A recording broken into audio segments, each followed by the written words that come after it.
93వ కీర్తన 3వ వచనం. వరదలు ఎలుగెత్తెను యెహోవా, వరదలు ఎలుగెత్తెను. వరదలు తమ అలలను హోరెత్తినట్లు చేయుచున్నవి. విస్తార జలముల ఘోషల కంటెను, బలమైన సముద్రముల తరంగముల ఘోషల కంటెను ఆకాశమందు యెహోవా బలిష్ఠుడు. దేవుడి వాక్యంతో మనతో మాట్లాడును గాక. ఆమేన్. రాయబడినటువంటి వాక్య ఏదైతే ఉందో, కీర్తనల గ్రంథంలో మనం చదివినటువంటి వాక్యం ఏదైతే ఉందో, ఆ వాక్యంలో చెప్పబడుతున్నటువంటి వరదలు కానీ, సముద్రపు పొంగులు కానీ, తరంగములు కానీ దేనికి సాదృశ్యంగా చెప్పబడ్డాయి అంటే, సాధారణంగా కీర్తనల గ్రంథంలో చెప్పినటువంటి సముద్రపు పొంగులు, అలలు, వరదలు దేనికి సాదృశ్యంగా చెప్పబడ్డాయి అంటే, ఒక వ్యక్తి యొక్క దైనందిన జీవితంలో, తాను జీవించే విధానంలో వచ్చేటటువంటి సమస్యలు కానీ, శ్రమలు కానీ, దుఃఖాలు కానీ, అవమానాలు కానీ, కొంతమంది చేత వంచబడడం కానీ, నమ్మి మోసపోవడం కానీ, ఇవన్నీ కూడా దీనితో పోల్చబడ్డాయంటే ఒక వ్యక్తి జీవితంలో వచ్చే వరదలు అన్నట్టుగా పోల్చబడ్డాయి. ఒక వ్యక్తి జీవితంలో వచ్చేటటువంటి అలలు ఏంటి అంటే, తాను పడినటువంటి కష్టాలు, శ్రమలు, తాను దాటుకుని వచ్చినటువంటి ఎన్నో ఇరుకులు, ఇబ్బందులు. ఇక్కడ చెప్తున్నటువంటి మాట ఏంటంటే, వరదలు ఎలుగెత్తాయి. మరలా ప్రార్థన చేస్తున్నారు, యెహోవా వరదలు ఎలుగెత్తుచున్నవి, తమ అలలను హోరెత్తినట్లు చేస్తున్నాయంట. అంత దారుణమైనటువంటి శ్రమలు వస్తున్నాయి. విస్తారమైన జలముల కంటెను, బలమైన సముద్ర తరంగముల ఘోష కంటెను ఆకాశమునందు యెహోవా బలిష్ఠుడు. ఏమవుతుందంటే, విస్తార జలములు ఘోషిస్తున్నాయి, అలలు హోరెత్తుతున్నాయి, వరదలు ఎలుగెత్తుతున్నాయి అని చెప్తున్నారు. అయితే ఒక వ్యక్తి జీవితంలో, ప్రతి క్రైస్తవ జీవితంలో, ఒక సాధారణ మనిషి జీవితంలో కూడా సమస్యలు అనేవి ప్రతి ఒక్కరికి కూడా కామన్గా ఉండేటటువంటివే. క్రైస్తవ్యం అనేది మనం గుర్తుపెట్టుకోవాల్సింది ఏంటి అంటే, పూలబాట కాదు. క్రైస్తవ్యం అనేది ఎటువంటి బాటది? ముళ్ళబాట. ఎల్లప్పుడూ ముళ్ళే ఉంటాయా అంటే ఎల్లప్పుడూ ముళ్ళుండవు. వెంటనే దేవుడు ఏమిస్తాడు? పూలబాటను కూడా అనుగ్రహిస్తాడు. తర్వాత మళ్ళీ ఏమొస్తాయి? ముళ్ళబాటలో ప్రయాణం చేయాల్సిన పరిస్థితి ఉంటుంది. తర్వాత మళ్ళీ పూలబాటలో కూడా ప్రయాణం చేయిస్తాడు దేవుడు. అయితే మన దేవుడు ఎలాంటి వాడు అని చెప్తున్నారంటే, ఆఖరికి వచ్చేసరికి ఏవైతే శ్రమలు ఉన్నాయో వాటన్నిటికంటే బలిష్ఠుడు అని అంటున్నారు. మనకి ఏదైతే శ్రమ వచ్చిందో, ఏవైతే ఇబ్బందులు వచ్చాయో వాటన్నిటికన్నా బలిష్ఠుడు ఎవరంట? మనం ఆరాధించేటటువంటి దేవుడు. ఎప్పుడైనా కానీ కష్టాలలో నుంచి మనం దేవుణ్ణి చూస్తే దేవుడు ఎలా కనపడతాడంటే చాలా చిన్నగా కనపడతాడు. కష్టాల్లో నుంచి దేవుణ్ణి కదా మనం చూడవలసింది. దేవునిలో నుంచి గనక మనం కష్టాలని చూడగలిగితే ఆ కష్టాలు ఎలా కనపడతాయి? మనకి చాలా చిన్నవిగా కనపడతాయి. ఎన్ని వరదలు పొంగిపారుతున్నా, ఎన్ని అలలు హోరెత్తుతున్నా అవి ఎంతవరకు సాధ్యమవుతాయి? ఒక వ్యక్తి జీవితంలో ఎన్ని శ్రమలు వచ్చినా ఆ శ్రమలు ఏవి కూడా మనల్ని తుడిచిపెట్టడానికి మాత్రం రావు. ప్రతి దానికి దేవుడు ఏం చేశాడంటే కొన్ని హద్దుల్ని నియమించాడు. ఇక్కడ వరదలు పొంగుతున్నాయంట, విస్తార జలములు ఘోషిస్తున్నాయంట. వీటన్నిటికీ దేవుడు ఏం చేశాడంటే కొన్ని సరిహద్దుల్ని పెట్టాడు. అవేమీ కూడా నిన్ను దాటి పోలేవు. ఇర్మియా గ్రంథం 5వ అధ్యాయము, 22వ వచనం. సముద్రము దాటలేకుండానట్లు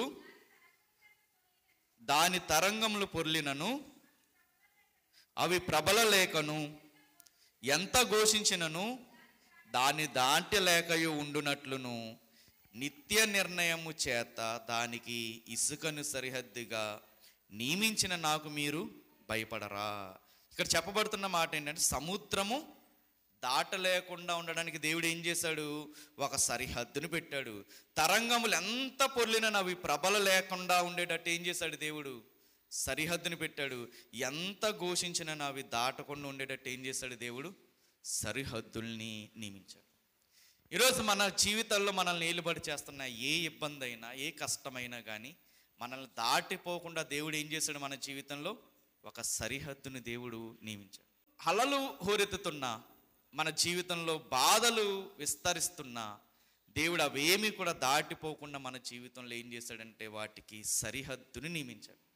మనిషి భరించగలిగినంత శ్రమ మాత్రమే దేవుడు ఇస్తాడు తప్ప ఏ వ్యక్తి కూడా భరించలేనటువంటి శ్రమల్ని దేవుడు ఇవ్వడు.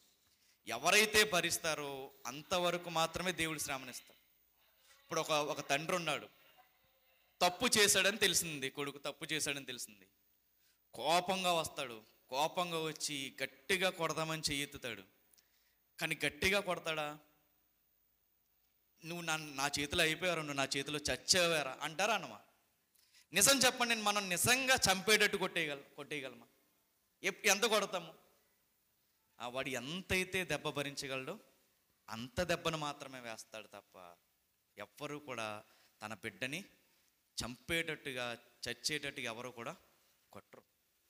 ఒక మానవ జీవితంలో ఉన్నటువంటి మానవుడి రూపంలో ఉన్న తండ్రి ఎలా ఆలోచిస్తుంటే ఆత్మ రూపంలో ఉన్నటువంటి పరమ తండ్రి మన కోసం ఎలా ఆలోచిస్తాడు? ఏ వ్యక్తినైనా దేవుడు కష్టాలతో చంపేద్దామని అనుకుంటాడా? అనుకోడు. ఏ వ్యక్తికైనా దేవుడు ఏం చేస్తాడు? నువ్వు ఎంతవరకు భరించగలవో అంతవరకు మాత్రమే దేవుడు ఏం చేస్తాడు? శ్రమని ఇస్తాడు. ఇంకొక రకంగా చెప్పాలంటే దేవుడు ఎలాంటి వాడంటే నీ జీవితంలో వచ్చిన అలలను అణిచేసేటటువంటి దేవుడు. ఆపడం మాత్రమే కాదు, నీ జీవితంలో వచ్చే శ్రమల్ని ఆపడం మాత్రమే కాదు, వాటి నుంచి రక్షించడం మాత్రమే కాదు, నీ దేవుడు ఎలాంటి వాడంటే నీకు వచ్చిన కష్టాన్ని ఆయన ఏం చేస్తాడంటే తన పాదాలతో అణచేసేటటువంటి దేవుడు. ఇదే కీర్తనల గ్రంథంలో రాయబడి ఉంటుంది. 89వ కీర్తన 9వ వచనం. 89వ కీర్తన 9వ వచనం. సముద్రపు పొంగు అణచువాడవు నీవే, దాని తరంగములు లేచినప్పుడు నీవు వాటిని అణచివేయుచున్నావు. అవి ఇక్కడ మనం ఆలోచించగలిగితే తరంగములు లేస్తాయి, సముద్రపు పొంగు కూడా వస్తుంది మన జీవితంలో, అలలు మీదకు కొడతా ఉంటాయి, శ్రమలు రేగక మానవు, కష్టాలు రేగక మానవు, అవమానాలు రాక మానవు. కానీ అవన్నీ వచ్చినా దేవుడు ఏం చేస్తాడు? అణచి వేస్తాడు. రావు అని చెప్పట్లేదు దేవుడు, ఇక్కడ వస్తే అణచివేస్తాను నేను. నీ జీవితంలో ఈరోజు శ్రమతో నువ్వు ఇక్కడికి వచ్చుండుంటావు, వేదనతో ఇక్కడికి వచ్చుండుంటావు, బాధలు నిన్ను అలంపుని ఉంటాయి. మన జీవితంలో ఖచ్చితంగా ఇక్కడ ఉన్న ప్రతి ఒక్కరి జీవితంలో అవమానాలు వస్తాయి, కష్టాలు వస్తాయి. దేవుడు అంటున్నాడు వస్తాయి, రాకుండా మాత్రం ఉండవు. కానీ వచ్చినా నేనేం చేస్తాను? వాటిని అణచివేస్తాను అని అంటున్నాడు. ఎలాంటి వాడంటే దేవుడు బలిష్ఠుడు అని రాయబడింది. బలిష్ఠుడు అంటే మనం బలమైన వాడు అనుకుంటాము, అది ఒక రకంగా కరెక్టే. బలిష్ఠుడిని గనక మనం విడదీసి గనక చదివితే బలి ప్లస్ ఇష్టుడు అంటే ఆయన ఎలాంటి వాడు అంటే మన కోసం ఆయన బలైపోవడానికి కూడా ఇష్టపడినటువంటి వాడు. మనం ఆరాధించేటటువంటి మన యేసుక్రీస్తు మన కోసం బలైపోయినటువంటి వాడు. ఆయన ఎవరి కోసం ఈ భూమి మీదకి వచ్చారంటే ఇదిగో నీ కోసం, నా కోసం, మన అందరి కోసం వచ్చారు. మనందరి కోసం కూడా ఆయన బలైపోవడానికి ఏమాత్రము కూడా వెనకడుగు వేయలేదు. మనందరి కోసం బలైపోవడానికి ఇష్టపడినటువంటి వాడు. ఆయన ఎలాంటి వాడంటే నీ జీవితంలో, మన జీవితంలో వచ్చే ప్రతి కష్టాన్ని కూడా ఆయన ఏం చేస్తాడు? అణచివేస్తాడు. కాకపోతే మనం కష్టాల్లో ఉన్నప్పుడు, మన ఎదురుగుండా ఒక యుద్ధమే ఉన్నప్పుడు, మన ఎదురుగుండా ఒక శ్రమే ఉన్నప్పుడు మనం ధరించవలసినటువంటి ఆయుధాలు ఏంటి అనేది మనకి తెలుసుకోవాలి. దీనికోసం మనం ఆలోచించగలిగితే కీర్తనల గ్రంథాన్ని ఎక్కువగా రాసినటువంటి దావీదు గారు ఆయన జీవితంలో ఆయన ఎదురుగుండా ఒక యుద్ధం ఉన్నప్పుడు ఆయన ఎలా స్పందించాడనేది మనం ఒకసారి చూద్దాము. సమూయేలు గ్రంథము, మొదటి సమూయేలు గ్రంథము 17వ అధ్యాయము. మొదటి సమూయేలు గ్రంథము 17వ అధ్యాయం. ఇక్కడ జరుగుతున్న సందర్భం ఏంటి అంటే ఫిలిష్తీయుల సైన్యం అంతా కూడా ఇశ్రాయేలీయుల మీదకి యుద్ధానికి వస్తుంది. యుద్ధానికి వచ్చిన తర్వాత వీరందరూ కూడా ఒక చోట కూడుకుంటారు యుద్ధాన్ని చేయడానికి వచ్చినప్పుడు ఆ ఫిలిష్తీయులందరిలో ఒక బలిష్ఠుడు ఉంటాడు. ఎవరైనా గొల్యాతు ప్రొఫైల్ చూద్దాం ఒకసారి. ఆయన ఎలాంటి వాడు? 17వ అధ్యాయము మొదటి సమూయేలు గ్రంథము 4వ వచనం. గాతువాడైన గొల్యాతు అను శూరుడొకడు ఫిలిష్తీయుల దండులో నుండి బయలుదేరుచుండెను. అతడు 6 మూళ్ళ జానెడు ఎత్తు మనిషి. అతని తల మీద రాగి శిరస్త్రాణం ఉండెను, అతడు యుద్ధ కవచములు ధరించి ఉండెను, ఆ కవచము 5,000 తులముల రాగి ఎత్తుగలది. ఎంత బరువును మోస్తున్నాడు ఈయన, అంటే ఎంత బలిష్ఠుడు ఈయన. ఒక మ్యాచ్లో ఓడిపోయినటువంటి ఒక కెప్టెన్ని పిలిచి అంటున్నారంట, పత్రికా విలేకరు అడుగుతున్నాడు, మీరు ఓడిపోయారు కదా, మీరు ఓడిపోవడానికి కారణం ఏంటి? ఎక్కడ మీ ఓటమి అనివార్యమని, ఓటమి ఖచ్చితంగా మనం ఓడిపోతామని ఎప్పుడు మీకు అనిపించింది అని అడిగినప్పుడు ఆయన అన్నారు, మేము ఓడిపోతామని మాకు ఎప్పుడు అనిపించిందంటే ఆటలోకి దిగక ముందే మేము రెడీ అయ్యేటటువంటి రూమ్ ఏదైతే ఉందో ఆ రూమ్లోనే అనిపించింది మాకు మేము ఓడిపోతాము అని. అవతల ఉన్నటువంటి మేము ఎవరి మీద అయితే అపోనెంట్స్ ఉన్నారో, ప్రత్యర్థులు ఎవరైతే ఉన్నారో వాళ్ళని చూసిన వెంటనే మేము అనుకున్నాము, భయపడ్డాము. వెంటనే మా ఓటమి ఎక్కడ స్టార్ట్ అయింది? మేము ఇంకా మైదానంలోకి అడుగు పెట్టకముందే, గ్రౌండ్లోకి రాకముందే మా పతనం అనేది ఎక్కడ స్టార్ట్ అయింది? మేము ఎక్కడైతే రెడీ అవుతున్నామో అదే రూమ్లో స్టార్ట్ అయింది. మనం గుర్తుపెట్టుకోవాల్సింది ఏంటి అంటే, ఏ కష్టం మన ముందుకు వచ్చినా ఆ కష్టానికి మనం ఎలా స్పందిస్తున్నాం అనేది మన విజయానికి కారణమవుతుంది. మనం ఎలా స్పందిస్తున్నాం అనేది మన అపజయానికి కారణమవుతుంది, విజయానికి కారణమవుతుంది. ఎప్పుడు కూడా మన ముందున్నటువంటి కష్టాన్ని చూసి మనం గనక భయపడితే దాన్ని ఎప్పటికీ కూడా మనము జయించలేము. ఇక్కడ యుద్ధం జరుగుతుంది. యుద్ధం జరుగుతున్నప్పుడు ఎదురుగుండా ఒక వ్యక్తి వస్తున్నాడు, ఆయన గొల్యాతు. ఆయన శౌర్యాన్ని చూసి, ఆయన ఎత్తుని చూసి ఎవరు భయపడుతున్నారు? ఇశ్రాయేలు సైన్యం అంతా భయపడుతుంది ఒక్క మనిషిని చూసి. యాలా లోయలో జరుగుతున్నటువంటి ఒక భయంకరమైనటువంటి పరిస్థితి ఇది. అందరూ భయపడిపోతున్నారు. అందరూ భయపడిపోతుంటే ఒక్క వ్యక్తి వచ్చాడు. ఒక్క వ్యక్తి వచ్చి అంటున్నాడు, జీవము గల దేవుణ్ణి నమ్ముకున్నటువంటి జనాంగాన్ని తిరస్కరించడానికి వీడెవడు అసలు? వీడెవడు అంటే, ఈయన యుద్ధానికి బయలుదేరుతున్నప్పుడు కొంతమంది అంటారు, ఏ కత్తిని వాడి చంపారు దావీదు గారు? ఒక రాయిని వాడి చంపారు. ఒక రాయిని వాడు చంపినప్పుడు కొంతమంది అంటారు, ఆయన యుద్ధానికి వెళ్తున్నప్పుడు ఆ యుద్ధ రంగంలో ఉన్నటువంటి కొన్ని ఆయుధాలను వాడి జయించారని కొంతమంది అంటారు. కానీ కరెక్ట్గా మనం ఆలోచించగలిగితే ఆయన జయించింది ఆయుధాలతో కాదు, ఆయన జయించింది ఆయన ఆలోచన విధానం. ఆ గొలియత్ మీద ఆయన విజయం సాధించింది ఆయన చేతిలో ఏదో ఉంది, దానితో కదా ఆయన సాధించింది, ఆయన ఆలోచనల్లో ఏదో ఉంది. ఆ ఆలోచన విధానం ఏం చేసిందంటే వాళ్ళకి జయాన్ని ఇచ్చింది, దావీదు గారికి జయాన్ని ఇచ్చింది. బాలుడైనటువంటి దావీదు 17 సంవత్సరాలు, ఆయనకి 17 సంవత్సరాలు ఉన్నటువంటి యవ్వనస్తుడి ఆలోచన విధానం ఏం చేసిందంటే ఆయన విజయ వీరుడిగా నిలబెట్టింది. ఆయన యుద్ధానికి వెళ్ళే ముందు, ఇది మన అందరం చదువుతాము, సండే స్కూల్లో ఉన్న ప్రతి ఒక్కరికి తెలిసిందే, గొలియాతు మీద విజయాన్ని ఇచ్చింది ఖచ్చితంగా దేవుడే. దావీదు గారికి విజయాన్ని ఇచ్చింది దేవుడే. అయితే ఆయన ఆలోచన విధానాన్ని కనుక మనం చూసుకుంటూ వెళ్తే ఉంటే, ఈయన యుద్ధానికి వెళ్ళే ముందు ఒక నలుగురితో సంభాషించాడు. జాగ్రత్తగా వినాలి. ఈయన ఎదురుగుండా కష్టం ఉన్నప్పుడు, ఈయన ఎదురుగుండా యుద్ధమే ఉన్నప్పుడు, కొన్ని జయించవలసినటువంటి విషయాలు ఉన్నప్పుడు ఈయన మాట్లాడినటువంటి 4 సంభాషణలు మనం చూసినట్లయితే, మొట్టమొదట ఈయన మాట్లాడింది ఎవరితో అంటే సైనికులతో మాట్లాడారు. 26వ వచనం, దావీదు జీవము గల దేవుని సైన్యములను తిరస్కరించుటకు ఈ సున్నతి లేని ఫిలిస్తీయుడు ఎంతటి వాడు, వాని చంపి ఇశ్రాయేలీయుల నుండి ఈ నింద తొలగించువానికి బహుమతి ఏమని తన యొద్దనున్న వారిని నిలిచిన వారిని అడిగాడంట. అప్పుడు జనులు అంటున్నారంట, వాని చంపిన వానికి ఇట్లు చేయబడినని అతనికి ఉత్తరం ఇచ్చాను. ఈయన మొట్టమొదట మాట్లాడుతున్నది ఎవరితో అంటే, ఎవరితో? సైనికులతో. మొట్టమొదట మాట్లాడుతుంది సైనికులతో. మరలా మాట్లాడుతున్నాడు 30వ వచనంలో, అతని యొద్ద నుండి తొలగి తిరిగి మరొకరి దగ్గరికి వెళ్ళి అడుగుతున్నాడంట, ఏంటి ఈ యుద్ధాన్ని గెలిస్తే ఏంటి అని అడుగుతున్నాడు.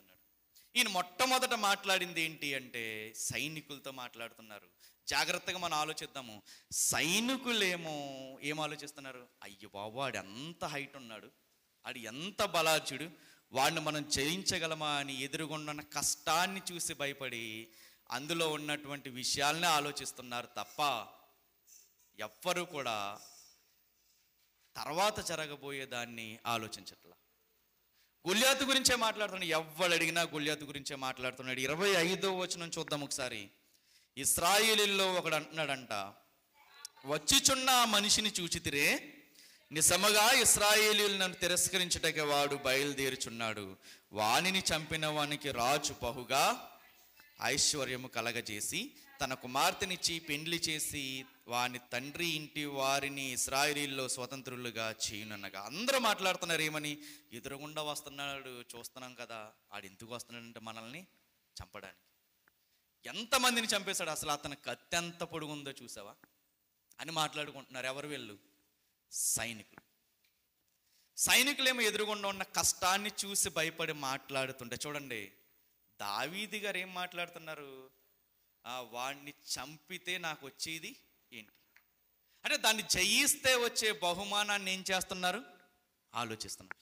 జయిస్తే వచ్చే బహుమానాన్ని ఆలోచిస్తున్నాడంటే నేను జయిస్తానన్న నమ్మకం ఉన్నట్ట లేనట్ట? నేను ఖచ్చితంగా విజయాన్ని సాధిస్తాను అని నమ్ముతున్నట్ట లేదా? అంటే ఒక రకంగా చెప్పాలంటే దావీదు గారు తను ఆల్రెడీ గెలిచేసినట్టే మాట్లాడుతున్నాడు. దాటుకుని ఏం ఆలోచిస్తే అసలు గెలిస్తే ఏంటి, నాకు వచ్చేటటువంటి బహుమానం ఏంటి అని ఆలోచిస్తున్నాడు. యుద్ధం గురించి ఆయన ఏం పట్టించుకుంటులా. యుద్ధం ఎలా చేయాలి, ఎలా జరుగుద్ది అని ఏం పట్టించుకుని, ఈయనకి కావాల్సింది ఏంటి? నేను గెలిస్తే నాకు ఏమిస్తారు అంటే ఈయన ముందే ఊహించుకున్నాడు ఏంటి? నేను గెలిచేస్తాను, ఒకవేళ నాకేంటి బహుమతి అంటే తనకు వచ్చేటటువంటి విక్టరీ ఏదైతే ఉందో ముందే ఈయన ఏం చేస్తున్నాడు? డిసైడ్ అయిపోయాడు, నేను గెలుస్తాను. ఎలా గెలుస్తాను? నన్ను గెలిపించేవాడు ఒక ఆయన ఉన్నాడు, నేను ఖచ్చితంగా గెలుస్తా. గెలిస్తే నాకేంటి? ఒక పాజిటివ్ మైండ్. ఏ కష్టం మన ఎదురుగుండా ఉన్నా కానీ, ఏ సవాళ్ళు మనకు ఎదురవుతున్నా కానీ మనకు ఉండవలసింది ఏంటి? Positive mind set. ఒక ఆత్మ మనకు ఉండాలి. ఏంటి ఆ ఆత్మ అంటే, నేను జయించగలను దేన్నైనా. ఏ కష్టం నా వాకిటిలో ఉన్నా నేను దాన్ని జయిస్తాను, దాని తర్వాత వచ్చేటటువంటి బహుమానాన్ని కూడా నేను పొందేసుకున్నాను అన్నటువంటి తీర్మానం మనం కలిగి ఉండాలి, అనేటటువంటి పాజిటివ్ మైండ్ సెట్ మనం కలిగి ఉండాలి. ఈయన మైండ్ సెట్ ఈయన ఏం చేస్తుంది? గెలిపించేస్తుంది. ఈయన ఆలోచన విధానం ఈయన్ని గెలిపించేస్తుంది. నా దేవుడు నన్ను రక్షిస్తాడు, నా దేవుడు నాకు విజయాన్ని ఇస్తాడు. ఎలా చెప్తున్నాను ఇదంటే, నా ముందున్నటువంటి కొంతమంది పెద్దలు ఉన్నారు. మోషే గారిని ఎదురుగుండా ఉన్న ఎర్ర సముద్రాన్ని దాటించినటువంటి నా దేవుడే నన్ను కూడా దాటిస్తాడు. ఒక విశ్వాసిగా మనకు ఉండవలసినటువంటి ధైర్యం, ఇదిగో ఎదురుగుండా ఎర్ర సముద్రమే ఉంది. దానిలో అలలు వస్తాయా రావా? దానిలో తరంగపు పొంగులు ఉంటాయా ఉండవా? వాటన్నిటిని చూసి ఏమాత్రము చలించినటువంటి మోషే గారు దేవుణ్ణి ప్రార్థించారు. వెంటనే ఆయన ఏం చేశాడు? మార్గాన్ని తెరిచాడు. ఇదిగో ఒకనాడు మోషే గారికి తోడై ఉన్న దేవుడు ఈరోజు నాకు కూడా తోడై ఉంటాడు. ఒకనాడు చీకటిలో నుంచి బయటకు తీసుకొచ్చినటువంటి దేవుడు, ఇశ్రాయేలీయులను నడిపించినటువంటి దేవుడే నా కుటుంబాన్ని కూడా నడిపిస్తాడు. ఒకనాడు దానియేలు గారిని సింహాల బోనులో ఉన్నప్పుడు రక్షించినటువంటి నా దేవుడు నన్ను రక్షిస్తాడు. ఒకనాడు షడ్రకు మెషకు అబేద్నెగోల్ని మరణకరమైనటువంటి అగ్నిగుండంలో నుంచి తప్పించినటువంటి దేవుడే నన్ను కూడా రక్షిస్తాడు. పేతురు గారిని చెరసాల్లో నుంచి విడిపించినటువంటి దేవుడు ఈ బంధకాల్లో నుంచి కూడా నా కుటుంబాన్ని విడిపిస్తాడు. ఒకనాడు పౌలు గారిని అలల్లో నుంచి, సముద్రపు సునామీలో నుంచి తప్పించినటువంటి దేవుడు నన్ను కూడా తప్పిస్తాడు. చనిపోయినటువంటి లాజర్ని లేపినటువంటి దేవుడే ఈరోజు అంధకారంలో ఉన్నటువంటి నా కుటుంబాన్ని, చచ్చిన స్థితిలో ఉన్నటువంటి నా ఆత్మీయ జీవితాన్ని దేవుడు ఏం చేస్తాడు? తిరిగి బ్రతికిస్తాడు. ఒకనాడు నేను ఆరాధించే నా యేసుక్రీస్తుని లేపినటువంటి దేవుడే ఇది ఈరోజు రోగంతో మరణశయ్య మీద పడి ఉన్నటువంటి నన్ను దేవుడు లేపుతాడు. ఈరోజు నా శరీరం అంతా కూడా అనారోగ్యపు పుట్ట అయినా కానీ నా దేవుడు ఎలాంటి వాడు? నాకు ఆరోగ్యాన్ని అనుగ్రహించేటటువంటి వాడు. నేను కష్టాల గుండా వెళ్తున్నాను, నాకు ఏమాత్రం భయం లేదు, కానీ నేను ఎలాంటి వాడిని అంటే సంతోషంగా ఉండేవాడు. ఎందుకంటే దీని తర్వాత వచ్చేటటువంటి సంతోషం ఎలా ఉంటుందో కొంతమంది వ్యక్తుల జీవితంలో నేను చూశాను. ఎలా ఉంటుందా అనేది వాళ్ళ జీవితాల్లో చూశాను. వాళ్ళ జీవితంలో చేసినటువంటి దేవుడు నా జీవితంలో కూడా ఖచ్చితంగా చేస్తాడు. ఈరోజు నువ్వు ఉద్యోగానికి వెళ్తున్నావా, నమ్ము ఈ మాట, ఉద్యోగం నీకు వచ్చేసిందని నమ్మి అప్పుడు నువ్వు ఇంటర్వ్యూకి వెళ్ళు. ఈరోజు నువ్వు వ్యాపారాన్ని కనుక నువ్వు మొదలు పెడుతుంటే నువ్వు నమ్మాలి, నేను ఆల్రెడీ ఆ వ్యాపారంలో సక్సెస్ అయ్యాను. ఒకవేళ ఆరోగ్యం కోసం నువ్వు బాధపడుతుంటే, ఆరోగ్యం కావాలి, నువ్వు ఈరోజు నువ్వు ఆపరేషన్ చేయించుకోవాల్సినటువంటి పరిస్థితి నీకు ఉంటే నమ్ము ఈ మాట, నీకు ఆల్రెడీ స్వస్థత వచ్చేసింది. హిజ్కియా జీవితంలో చేసినటువంటి దేవుడు ఈరోజు సర్జరీ చేయించుకుంటున్న నీ జీవితంలో చేయడా? హిజ్కియా జీవితంలో ఆరోగ్యాన్ని ఇచ్చినటువంటి దేవుడు ఈరోజు ఏ ఆపరేషన్ చేయించుకోవాలని నువ్వు భయపడుతున్నావో దానిలో నీకు ఆరోగ్యాన్ని ఇవ్వడా? ఖచ్చితంగా ఇస్తాడు. నమ్ము ఈ మాట, నీ జీవితంలో ఖచ్చితంగా దేవుడు సంతోషాన్ని ఇస్తాడు. ఒక పాజిటివ్ మైండ్ సెట్ దావీదు కలిగి ఉన్నాడు. నేను ఆల్రెడీ నగ్గేసా, నాకు వచ్చే బహుమానం ఏంటి? ఇది దావీదు గారు నెగ్గడానికి, యుద్ధంలోకి వెళ్ళి నగ్గడానికి ఆయన ధరించినటువంటి మొట్టమొదటి ఆయుధం ఆలోచన విధానం, సమస్యకి స్పందించేటటువంటి విధానం. ఇక మనం ముందుకు సాగుతూ ఉంటే మన దైనందిన జీవితంలో ఏదైనా ఒక సమస్యను అధిగమించడానికి లేదా ఒక కార్యక్రమాన్ని మనం చేయడానికి, కుటుంబాన్ని చక్కదిద్దుకోవడానికి ఒక ఆలోచన చేసి ముందుకు సాగుతూ ఉన్నప్పుడు కొంతమంది ఉంటారు, ఎవరాళ్ళు? వెనక్కి లాగేవాళ్ళు. ఈయన మాట్లాడినటువంటి రెండవ వ్యక్తి ఎవరంటే, ఈయన సంభాషించినటువంటి రెండవ వ్యక్తి ఎవరంటే వాళ్ళ అన్నతో మాట్లాడుతున్నాడు. చూద్దాం ఒకసారి ఆ మాట ఎక్కడ ఉందంటే 28వ వచనం నుంచి ఉంటుంది అది. అతడు వారితో మాట్లాడినది అతని పెద్దన్నయ్యగు ఎలియాబునకు వినపడగా ఎలియాబునకు దావీదు మీద కోపం వచ్చింది. అందరిని అడుగుతున్నాడంట, ఏంటి ఇతను గెలిస్తే నాకు వచ్చే రివార్డ్ ఏంటి, నాకు వచ్చే బహుమానం ఏంటి అని అడుగుతున్నప్పుడు పక్కనే ఎవరున్నారు? అన్న విన్నాడు. అన్న విని కోపడ్డాడు. అక్కడ అంటున్నాడు చూడండి, నీవిక్కడికి ఎందుకు వచ్చితివి? అరణ్యములోని ఆ చిన్న గొర్రె మందను ఎవరి వశం చేసితివి? నీ గర్వమును నీ హృదయపు చెడుతనమును నేను ఎరుగుదును. యుద్ధము చూచుటకే కదా నీ వచ్చితివా నేను. సరిపోతుంది. అసలు ఒక్క మాట ఆలోచించండి, ఈయన యుద్ధాన్ని చూడడానికి వచ్చాడా? ఎందుకు వచ్చాడు? తండ్రి అడుగుతున్నాడు, వెళ్ళి నీ అన్నలు యుద్ధానికి వెళ్ళారు, వాళ్ళకు నువ్వు గోధుమను ఈ పిండిని నువ్వు పట్టుకుని వెళ్ళు, ఈ రొట్టెల్ని ఈ గోధుమ పిండిని నువ్వు పట్టుకుని వెళ్ళని ఎవరు పంపుతున్నారు? తండ్రి పంపుతున్నాడు. ఇక్కడ 20వ వచనంలో మనం ఒక మాట చూస్తే, దావీదు ఉదయమున లేచి ఒక కాపరికి గొర్రెలను అప్పగించాడు. ఆ వస్తువులను తీసుకుని యెష్షయి తనకిచ్చిన ఆజ్ఞ చొప్పున ప్రయాణం అయిపోయి. నీ సొంతంగా వెళ్ళాడా? తండ్రి చెప్తే వెళ్ళాడా?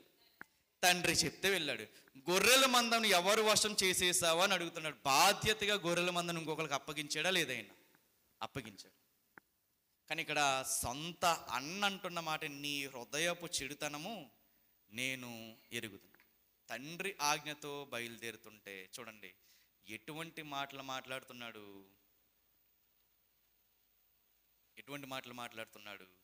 తనని పట్టి కిందకి లాగేటటువంటి మాటలు మాట్లాడుతున్నాడు. ఒక్కసారి మనం ఆలోచించవలసిన విషయం ఏంటంటే, దీంట్లో నుంచి మనం ఏదన్నా చేయాలని ముందుకు వెళ్తున్నప్పుడు, ఏదన్నా నా కుటుంబానికి ఇది అవసరము, ఇది చేస్తే నా కుటుంబం బాగుపడుతుందని, అది వ్యాపారమైన, ఉద్యోగమైన, విదేశీ ప్రయాణమైన, ఏదైనా మనం ముందుకు వెళ్తున్నప్పుడు సాతాను ఏం చేస్తుందంటే కొంతమంది వ్యక్తుల్ని రేపుతుంది.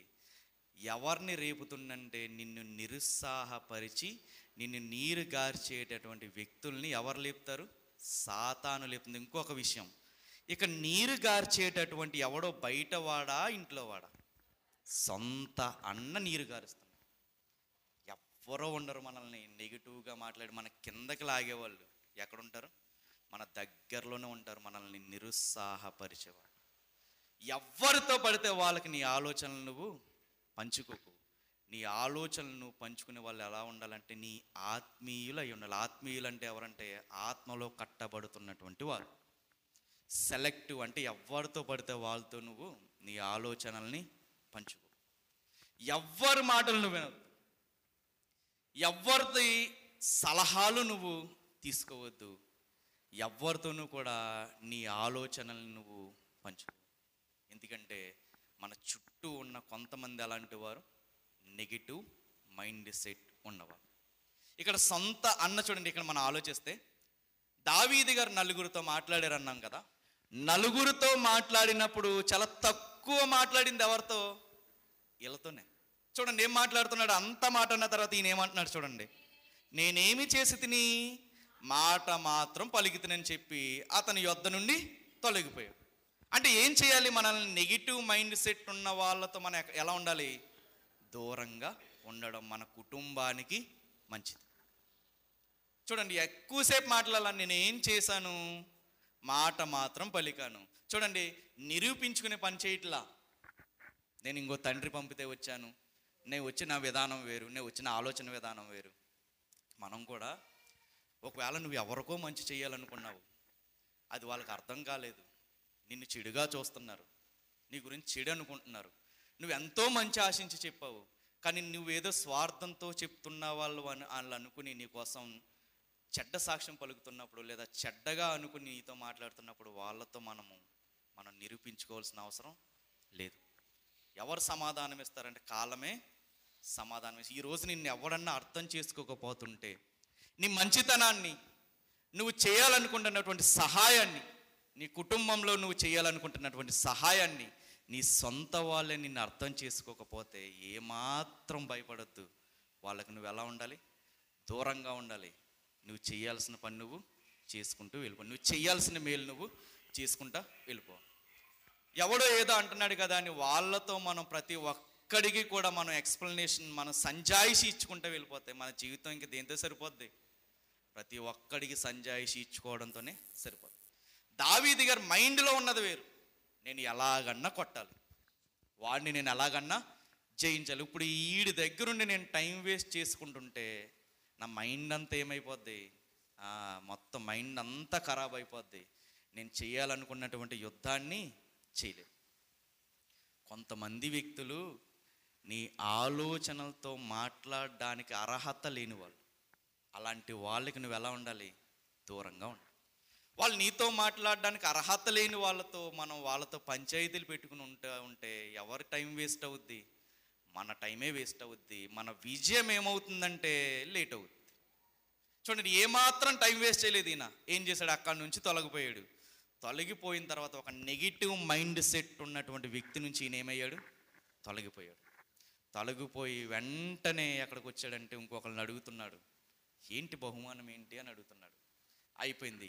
ఇక మూడవ సంభాషణ ఎవరితో చేస్తున్నాడంటే ఈయన సౌలు గారితో చేస్తున్నాడు. ఆ మాట ఈ నోట పడిన తర్వాత ఈ ఇన్ఫర్మేషన్ ఎవరికి వెళ్తుందంటే సౌలుకి వెళ్తుంది. సౌలు దగ్గరికి వెళ్ళినప్పుడు 32వ వచనం, ఈ ఫిలిస్తీన్ బట్టి ఎవరి మనసును కృంగ నిమిత్తం లేదు, మీ దాసుడైన నేను వాడితో పోట్లాడుదనని దావీదు సౌలు. తను ఎక్కడ ఎవరితో మాట్లాడుతున్నాడు? ఇప్పుడు దావీదు గారు సౌలుతో మాట్లాడుతున్నాడు. మొట్టమొదట ఎవరితో మాట్లాడాడు? సైనికులతో మాట్లాడారు ఆయన దావీదు గారు. ఆ సైనికులు అంటున్నారు, ఎవరిని చూస్తున్నారు? యుద్ధాన్ని మాత్రమే చూస్తున్నారు. ఎవరినంటే ఎదురుగుండా ఉన్నటువంటి వ్యక్తిని మాత్రమే చూస్తున్నారు తప్ప నేను వాళ్ళని జయించాలన్నటువంటి భయపడుతున్నారు యుద్ధాన్ని చూసి. రెండవది ఎవరితో మాట్లాడుతున్నారంటే సొంత అన్నతో మాట్లాడుతున్నాడు. అన్న ఏం చేస్తున్నాడంటే నిరుత్సాహపరుస్తున్నాడు. ఇక మూడవది ఎవరితో మాట్లాడుతున్నారంటే సౌలు గారితో మాట్లాడుతున్నారు. సౌలు గారు ఏం చెప్తున్నారు చూద్దాం. 33వ వచనం, సౌలు ఈ ఫిలిస్తీని ఎదుర్కొని వానితో పోట్లాడుటకు నీకు బలము చాలదు, నీవు బాలుడవు, వాడు బాల్యము నుండి యుద్ధాభ్యాసము చేయవాడని దావీదుతో అనెను. మనం ఏదన్నా సాధించాలని ముందుకు వెళ్తున్నప్పుడు, ఏదన్నా స్టార్ట్ చేయాలి అని మనం ముందుకు వెళ్తున్నప్పుడు మనల్ని నిరుత్సాహపరిచేవారు మాత్రమే కాదు, మనల్ని భయపెట్టేవారు కూడా ఉంటారు. చూడండి ఏం గుర్తు చేస్తున్నాడు ఈయన, నీకు బలము చాలదు, నీవు బాలుడవు, ఎదుటివాడు బాల్యం నుండి యుద్ధాభ్యాసము చేసినవాడు. మనల్ని పట్టి లాగే వాళ్ళే కాదు, మనం ముందుకు అడిగేయకుండా మనల్ని భయపెట్టే వాళ్ళు కూడా ఉంటారు.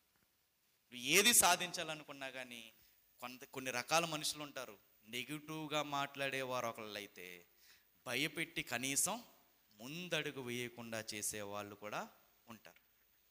అలాంటి వాళ్ళతో ఏం చెప్తారంటే, మనం ఏదైతే చేయలేమో దాన్నే పదే పదే ఏం చేస్తారు, ఎత్తి చూపిస్తూ ఉంటారు. మనల్ని ఏదైతే బలహీనత ఉందో దాన్ని ఏం చేస్తారు, పదే పదే ఎత్తి చూపిస్తారు. ఇక్కడ చదువుకుంటున్న పిల్లలు ఉన్నారు, ఒకవేళ ఏదన్నా దాంట్లో కనుక నువ్వు సబ్జెక్ట్లో వీక్ అయితే ఏం చేస్తారు, నువ్వు చేయగలవా, నీ వల్ల ఇదే కాలేదు, అదేం చేస్తావు అని ఏం చేస్తారు, భయపెడుతూ ఉంటారు. అది ఎంత కష్టమో తెలుసా, ఇదే నీ వల్ల అవ్వలేదు, అది నీ వల్ల ఏమవుతుంది, భయపెట్టేవాళ్ళు, నిరుత్సాహపరిచే వాళ్ళు ఉంటారు, భయపెట్టే వాళ్ళు కూడా ఉంటారు. ఆ భయపెడుతున్న వాడితో చెప్తున్నారు దావీదు గారు ఏమంటున్నారు,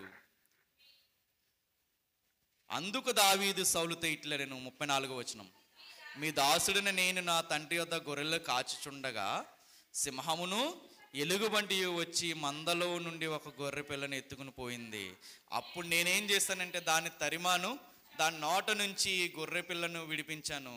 అప్పుడు ఏమైందంటే అది నా మీదకి వచ్చింది, నేనేం చేశాను, దాని దవడని నేను 2గా చీల్చేసి దాన్ని చంపేశా.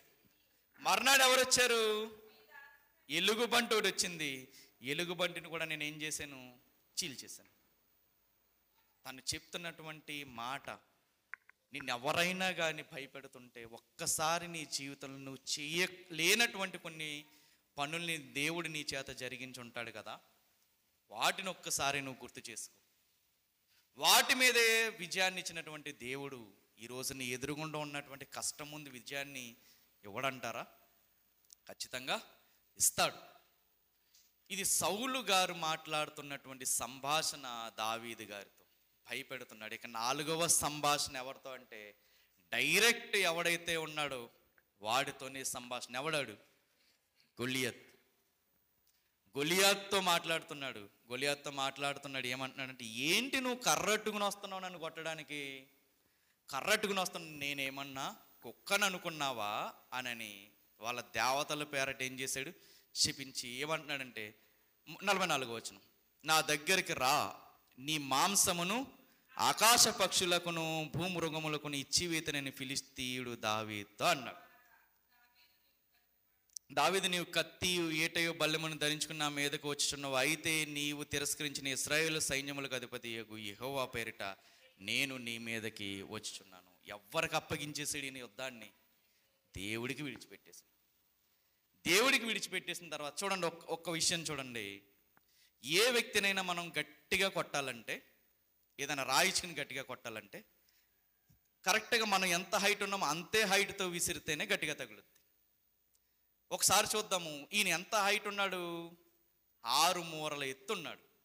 దావీదు గారు ఎంత ఉన్నారు, చిన్న బాలుడు. అంటే ఒక రకంగా చూస్తే కింద నుంచి పైకి విసరాలి కదా రాయి, కింద నుంచి పైకి విసురుతున్నప్పుడు అంత గట్టిగా విసరగలమా మనం, విసరలేం. చూడండి, ఒక్క చిన్న రాయి, అది కూడా కింద నుంచి పైకి విసురుతున్నాడు. ఒక్క చిన్న రాయి శిరస్సు మీద శిరస్రాణాన్ని ధరించినటువంటి ఒక యోధుణ్ణి ఎలా చంపేస్తుంది ఆలోచిస్తే. ఒక చిన్న రాయి, అది కూడా సమానంగా ఉంటే కనుక ఏదో కొంచెం గట్టిగా తగిలిందని అనుకోవచ్చు. చిన్న వయసులో ఉన్నాడు ఈయన, హైట్ కూడా తక్కువ, కింద నుంచి పైకి రాయి విసురుతున్నాడు. ఆ రాయి విసిరినప్పుడు నిజంగా ఆ రాయి వేగానికే చచ్చిపోతాడు ఈయన. ఎవరి చేతికి అప్పగించాడు ఈయన, దేవుని చేతికి అప్పగించేసి.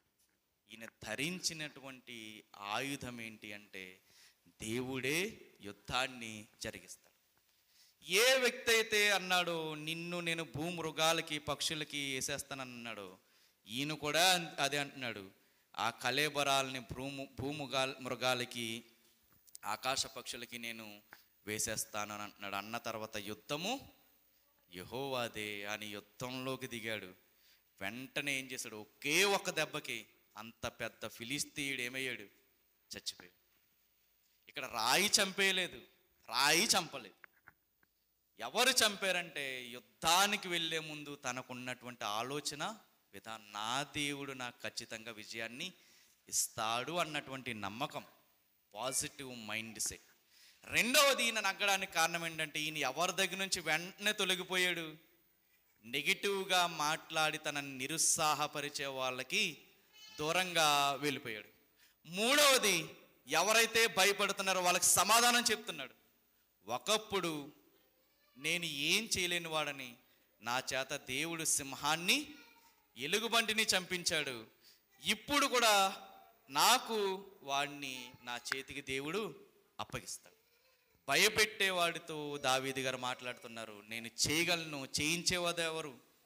దేవుడు నా చేత చేయిస్తాడు. ఇక ఆఖరిదిగా ఎవడైతే ఉన్నాడో వాడు డైరెక్ట్గా వెళ్ళి మాట్లాడుతున్నాడు, యుద్ధము యెహోవాదే, నేను కాదు చేసేది, నా దేవుడు యుద్ధాన్ని చేస్తాడు. ఇటువంటి ఆయుధాలని ధరించి ఆయన వెళ్ళాడు. అందుకే ఈయనకి ఏం పెడతారంటే డాలు పెడతారు. శిరస్త్రాణం పెట్టిన తర్వాత ఆయన అంటాడు, ఇవన్నీ నాకు అలవాటు లేవు, ఇవన్నీ ఎందుకు పెడుతున్నారని అవన్నీ తీసేస్తాడు. ఈయన ధరించుకున్నటువంటి ఏకైక ఆయుధం, నా దేవుడే నాకు రక్షణకర్త, నా దేవుడే నాకు తోడుగా ఉన్నాడు అని ఒక పాజిటివ్ మైండ్ సెట్తో ముందుకు వెళ్ళాడు. నేను ఆల్రెడీ నగ్గేశా, నాకు వచ్చే బహుమానం ఏంటి? ఇది ఆయన చేసినటువంటి ఆలోచన విధానం. ఒక క్రైస్తవుడిగా మనము కూడా ధరించవలసినటువంటి కొన్ని ఆయుధాలు మనకున్నవి. ఏంటి ఆ ఆయుధాలు అంటే, ఎఫెసీయులకు రాసిన పత్రిక 6వ అధ్యాయము 16వ వచనం. ఇవన్నీ కాక చూడండి, మనకు ఉండవలసినటువంటి ఆత్మీయ ఆయుధాలు ఏంటి? మొట్టమొదటిది విశ్వాసం ఉండాలి. నా దేవుడు నాకు ఖచ్చితంగా విజయాన్ని ఇస్తాడు అన్నటువంటి విశ్వాసం ఉండాలి. దానితో మీరు దుష్టుని అగ్ని బాణాలన్నిటినీ ఆర్పుటకు శక్తివంతులగుదురు. మరియు రక్షణను శిరస్త్రాణం ఉండాలి. దేవుని వాక్యమును ఆత్మ ఖడ్గము ధరించుకోవాలి. మనకు ఉండవలసినటువంటి ఆయుధాలు ఇవి. విశ్వాసం ఉండాలి, తర్వాత రక్షణ ఉండాలి, తర్వాత దేవుడి వాక్యం అనేటటువంటి ఖడ్గం మనకి ఉండాలి. ఇవి దేవుడు మనకిచ్చినటువంటి ఆయుధాలు. ఆ ఆయుధాలు మనం ఆత్మీయ జీవితంలో మనం ధరించేవారుగా ఉండాలి. ఆనాడు దావీదు గారు ఇవన్నీ తనకి వేసుకున్నటువంటి డాలు కానీ శిరస్త్రాణం కానీ ఇవన్నీ తీసేసాడు. అంటున్నాడు, ఇవన్నీ నాకు అలవాటు లేవు, నాకు అలవాటు అయిందల్లా ఒకటే. ఏంటి నాకు అలవాటు అయిందంటే, నా దేవుడు నాకు విజయాన్ని ఇస్తాడు, నా దేవుడు నన్ను రక్షిస్తాడు, నా దేవుడు నన్ను తలెత్తుకునేలా చేస్తాడు, నా దేవుడు నా ద్వారా నా జనాంగానికి విజయాన్ని ఇస్తాడు. అది ఆయన నమ్మినటువంటి విశ్వాసం. ఆయన యుద్ధంలో గెలవడానికి దేవుడు చాలా తోడై ఉన్నాడు. దానితో పాటుగా ఈయన ఆలోచన విధానం కూడా ఎలా ఉంది? దేవుణ్ణి ఆనుకుని ఒక పాజిటివ్గా ఆలోచిస్తున్నాడు.